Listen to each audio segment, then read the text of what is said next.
신앙의 동지 여러분, 안녕하십니까? 서정교회 최영선 목사입니다.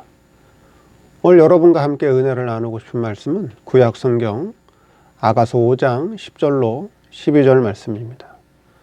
제가 본문을 봉독해 드리겠습니다. 나의 사랑하는 자는 희고도 붉어 만 사람에 뛰어난다. 머리는 정금 같고 머리털은 고불고불하고 까마귀같이 검구나. 눈은 시냇가의 비둘기 같은데 젖으로 씻은 듯하고 아름답게도 박혔구나. 예, 오늘 말씀 제목은 눈이 아름다운 주님이라는 제목으로 말씀을 증거하도록 하겠습니다.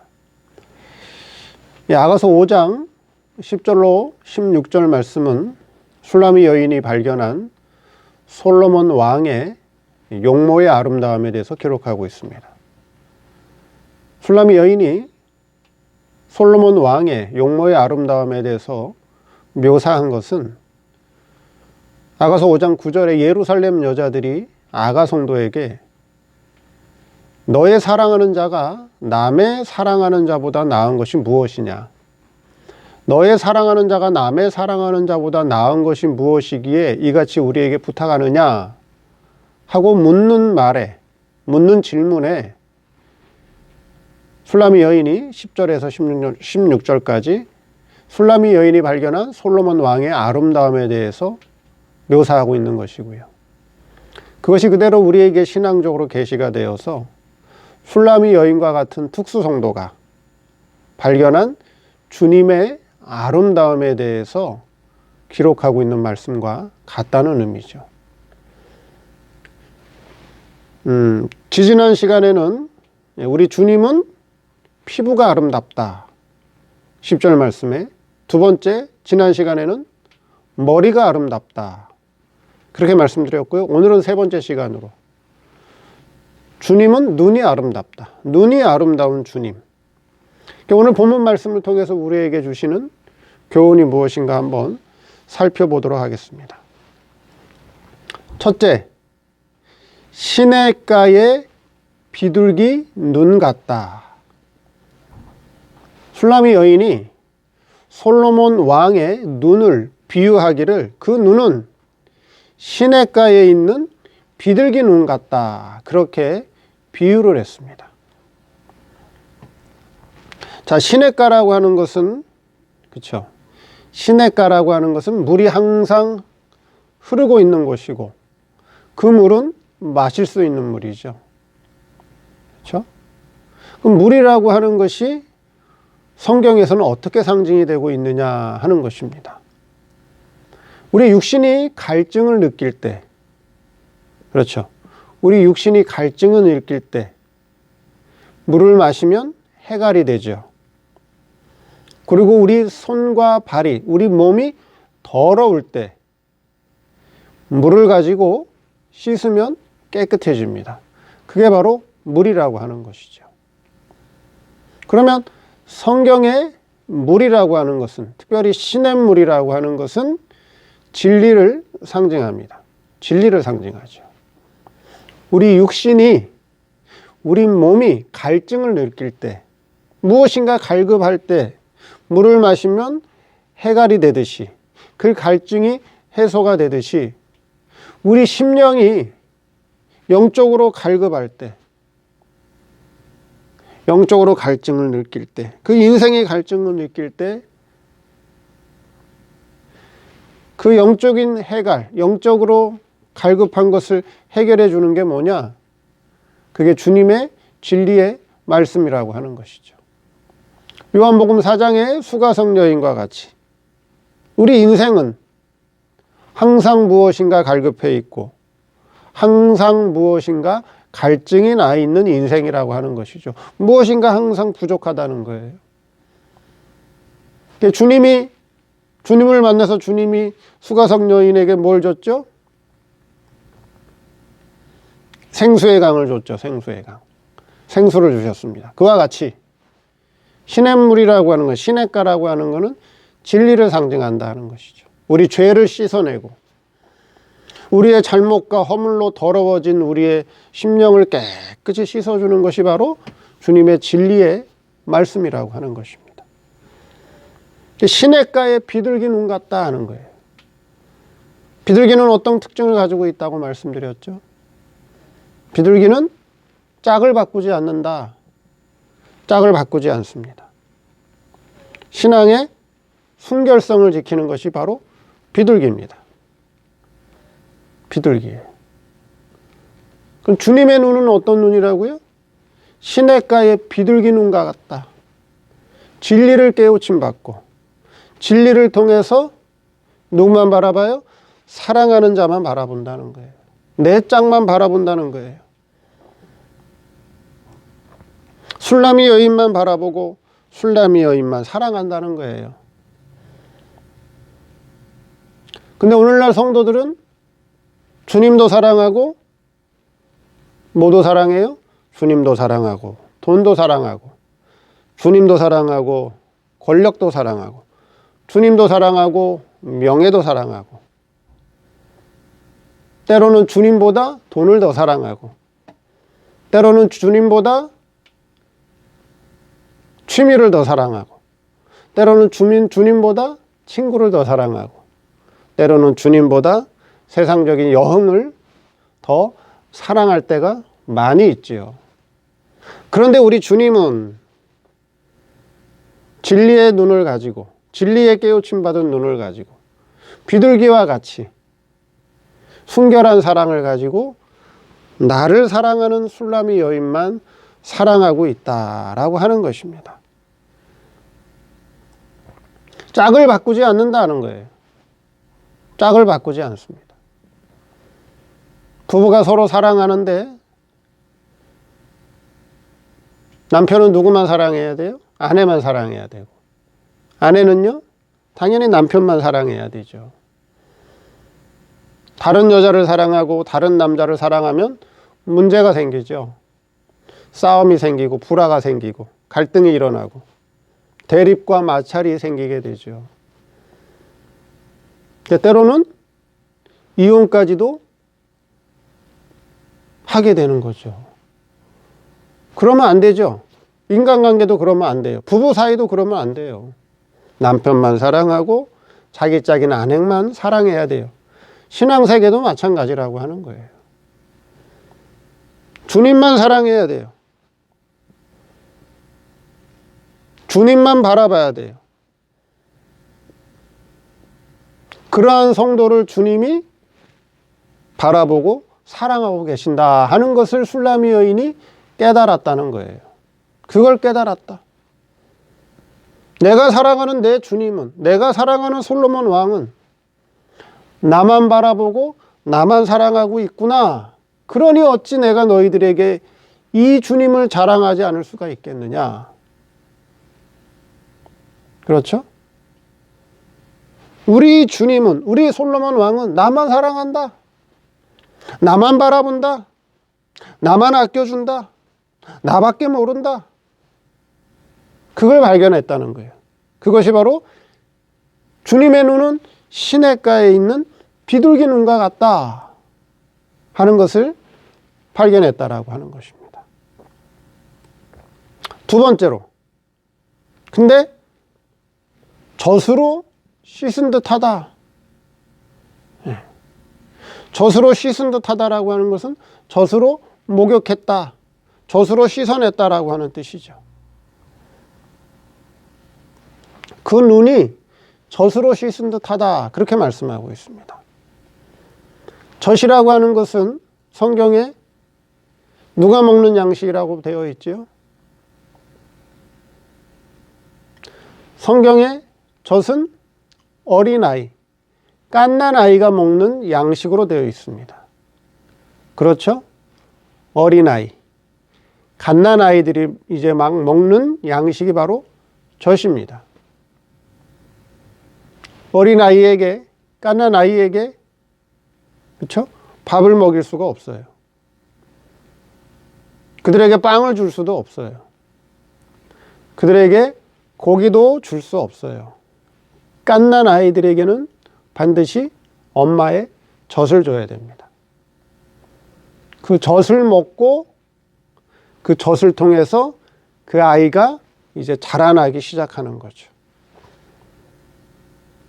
어떤 사람도, 이 세상에 태어나는 어떤 사람도 이 세상에 태어났으면 반드시 먹는 음식이 젖입니다. 젖. 갓난아이가 먹는 양식이에요. 그러면 그것이 그대로 신앙세계에서 볼 때 젖이라고 하는 것은 신앙이 어린 사람들, 신앙이 갓난아이와 같은 사람들이 먹는 양식이 젖입니다. 젖. 근데 베드로 사도가 뭐라 그랬죠? 값없이 와서 신령한 젖을 먹으라 그랬죠. 신령한 젖을 먹어라. 그렇죠? 젖이라고 하는 것은 신앙적으로 보니까 신앙적으로 볼 때 신령한 양식이에요. 젖은 신령한 양식인데 누가 먹는 양식이냐? 아직 신앙이 신령한 신앙이지만 아직 신앙이 어린 사람, 아직 신앙이 갓난아이와 같은 사람이 먹는 양식이 바로 젖이라고 하는 것이에요.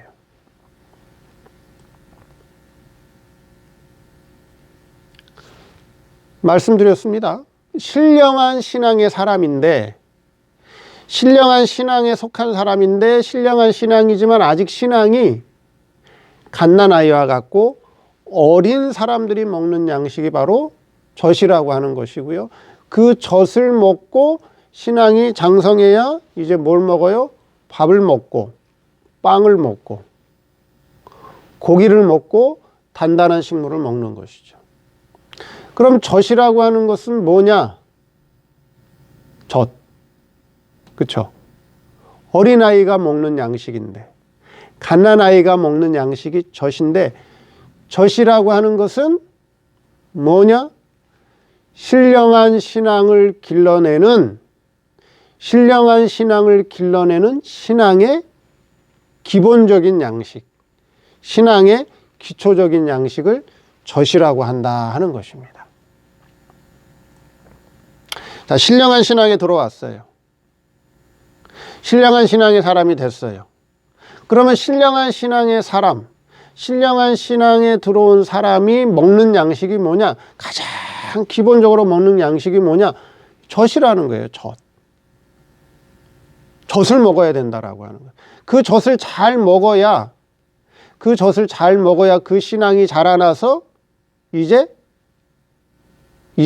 아까 시냇물과 같은 물도 먹고 빵도 먹고, 그렇죠? 밥도 먹고 고기도 먹고 단단한 식물도 먹는다는 거죠. 그러면 우리 신앙에 있어서 가장 기본되는 양식, 기초되는 양식이 바로 뭐냐? 젖이다. 그럼 막연하게 젖이다. 그럼 모르잖아요. 그럼 젖이 뭐냐? 구체적으로. 우리 신앙의 바탕이 되는, 성도 신앙의 바탕, 성도 신앙의 가장 기본이 되는 양식이 젖인데 그게 뭐냐 하는 거죠. 그게 뭘까요? 첫째, 법이다 하는 거예요. 법. 하나님의 법을 잘 지켜라. 세상 법도 잘 지키고 하나님의 말씀의 법, 신앙의 법도 잘 지켜라 하는 거예요. 그렇죠? 일반 사회가 법이 없으면 어떻게 될까요? 무질서하게 되고 이 사회가 다 무너지게 되죠. 법을 지켜야 되는 거예요. 똑같아요. 신앙도 마찬가지라고 하는 거예요. 신앙도 하나님의 신앙의 법을 잘 지켜라 하는 거예요. 성경은 법으로 되어 있다 그래 말씀드렸죠. 금령과 명령으로 되어 있어요. 하라, 하지 마라. 법을 잘 지켜야 되는 거예요. 그게 젖이에요, 젖. 오늘날 교회 성도들이 법 지켜요, 안 지켜요? 오늘날 일반 세상이 과거와 같이 준법 정신이 투철해요? 법 알기를 우습게 한단 말이에요. 교회 성도들은요, 하나님의 법을 잘 지키고 있어요? 하나님의 법은 안 지켜요. 법 한두 개 지켜놓고 난 하나님의 법 다 지켰네 이러고 있어요. 오늘 주일 성수도 안 하잖아요. 주일 잘 지키고 있어요? 안식일을 거룩히 지키라. 주일을 거룩히 지키고 있어요? 오늘날 교회가 주일날 할 거 다 하는데 주일날 여행도 가고 주일날 매매도 하고 주일날 장사도 하고 성도들이 주일날 하고 싶은 거 다 하고 있는데요. 법도 무너졌어요. 그 다음에요. 신령한 신앙에 들어오는 사람들이 먹어야 될 젖이 뭐라고요? 첫째 법이고 두 번째는요. 도덕적인 생활을 바로 해라 하는 거예요. 도덕적인 생활. 밖에서 지키는 일반 도덕, 사회 도덕도 잘 지켜야 되고 그 다음에요. 교회 안에 신앙 도덕도 잘 지켜야 돼요. 도덕은 사람과의 관계를 말씀해요. 사람 관계의 관계를 통해서 누구든지 바른 관계를 맺어라. 부모 자식 간의 도덕적인 관계, 부부 간의 도덕적인 관계, 형제 간의 도덕적인 관계, 선후배 간의 도덕적인 관계. 그렇죠? 이런 도덕적인 관계를 잘 맺고 살아가야 된다라고 하는 거예요. 근데 오늘날 도덕이 점점 무너지고 있죠. 그렇죠? 뭘 최고로 여기고 있어요? 돈 많은 거. 돈 많으면 최고예요. 돈 많으면 부모 형제도 없고, 돈만 된다면 이건 도덕도 없고 양심도 없고 법도 없고. 그렇죠?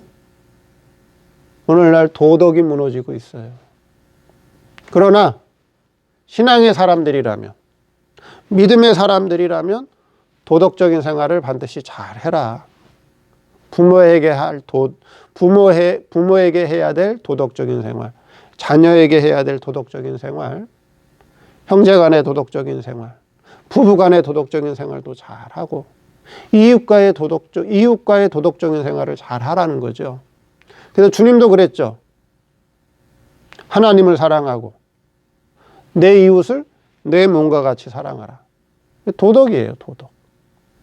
도덕적인 생활을 잘 해라. 세 번째는요, 양심적인 생활을 잘 하라. 양심적인 생활. 그렇죠? 성도에게는 산 양심이 있죠. 그렇죠? 중생을 통해서 우리의 양심이 살아났어요. 그 산 양심이에요. 산 양심은 뭐와 결합된 양심이라 그랬죠? 진리와 결합된, 진리와 하나된, 진리에 점령된 양심이 산 양심이에요.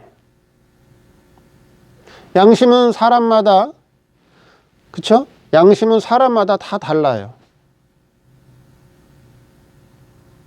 많이 배웠건 적게 배웠건, 그쵸? 어쨌든 사람들에겐 다 자기 나름대로의 양심이 있기 때문에 자기 된 것만큼, 자기 양심만큼 자기 양심을 잘 지켜야 돼요. 그게 뭐라고요?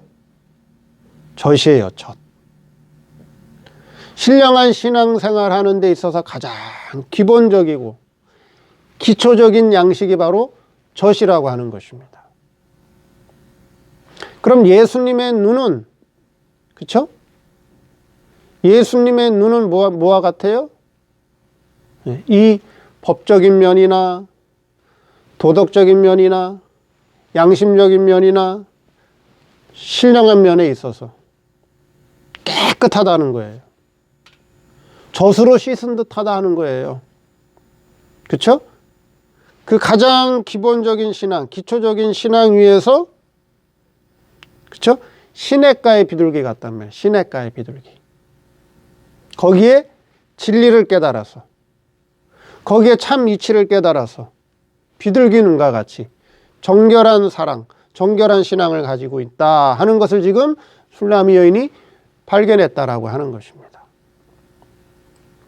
세 번째, 그 눈이 아름답게도 박혀 있구나 하는 것입니다. 그 눈이 아름답게 박혀 있어요. 사람의 이목구비가 뚜렷해야, 그렇죠? 사람의 이목구비가 뚜렷해야 아름답죠. 그것이 남자가 됐건 여자가 됐건 이목구비가 뚜렷해야 아름다워요. 눈이 있을 자리에 눈이 있어야 되고 코가 있을 자리에 코가 있어야 되고, 입이 있을 자리에 입이 있어야 되고, 귀가 있을 자리에 귀가 있어야 되죠. 대칭이 잘 맞아야 돼요. 그렇죠? 그래야 조화롭고 아름다워요.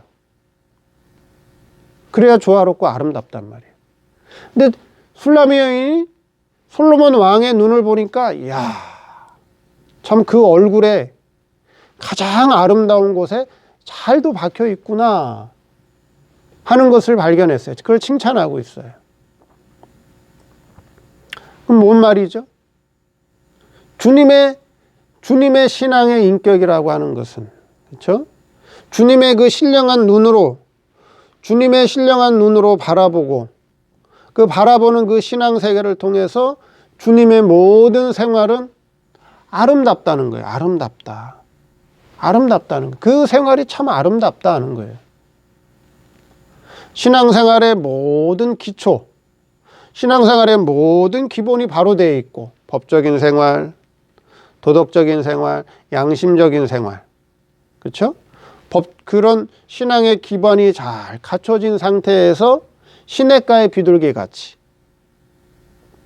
진리를 깨달은, 그 진리를 통해서 순결한 신앙, 그렇죠? 세상에 잡것이 섞이지 않은 순수한 순결한 사랑, 그 신앙을 가진 그 신앙 속에서 나오는 모든 행위들, 나오는 모든 말과 그 마음 씀씀이, 그 모든 행위들, 그 모든 것이 어떻게 보인다고요? 참 아름답다, 참 아름답구나 하는 것을 발견했다는 거죠.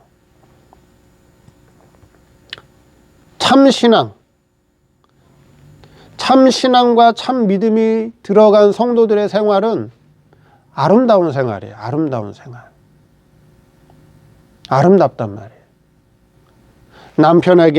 신앙적으로 남편에게 할 도리를 다 하고, 아내에게 할 도리를 다 하고, 부모에게 할 도리를 다 하고, 자녀에게 해야 될 마땅한 도리들을 다 하고, 그렇죠? 어른들에게 할 도리를 다 하고, 아랫사람들에게 해야 될 도리를 다 하고, 이웃과의 관계를 다 원만하게 하는 그 생활이 참 아름다운 생활이라고 하는 거예요. 늘 말씀하지만 이단이라든가 사이비가 사회로부터, 교회로부터 왜 손가락질을 당하고, 왜 조롱을 받고, 왜 비판의 대상이 되는 거죠? 때로는 그들이 법도 무시하고, 법도 안 지키고, 도덕적으로 안 좋은 일들을 행하고, 그런 행위들을 하니까 교회적으로, 사회적으로 비판의 대상이 되고, 조롱의 대상이 되고, 지탄거리가 되고 있다라고 하는 거죠. 그건 아름다운 생활이 아니에요. 아무리 그들이 우리가 진리니, 우리만 구원이 있니, 우리에게만 와야지 구원이 있고 복이 된다라고 아무리 그들이 주장을 한다 할지라도, 그들의 생활이 사회로부터, 교회로부터 인정받지 못하면 그건 아름다운 생활이 아니에요. 그건 아름답지 않다는 거죠. 그래서 주님의 눈을 통해서 주님의 아름다운 신앙의 인격을 발견한 술라미 여인, 그와 같이 술라미 여인도 주님을 닮아가고 있다라고 하는 거예요. 술라미 여인의 신앙 인격도 그렇게 아름답게 변화되고 있다라고 하는 것을 오늘 우리에게 교훈해 주고 있다라고 하는 것입니다. 오늘 말씀을 통해서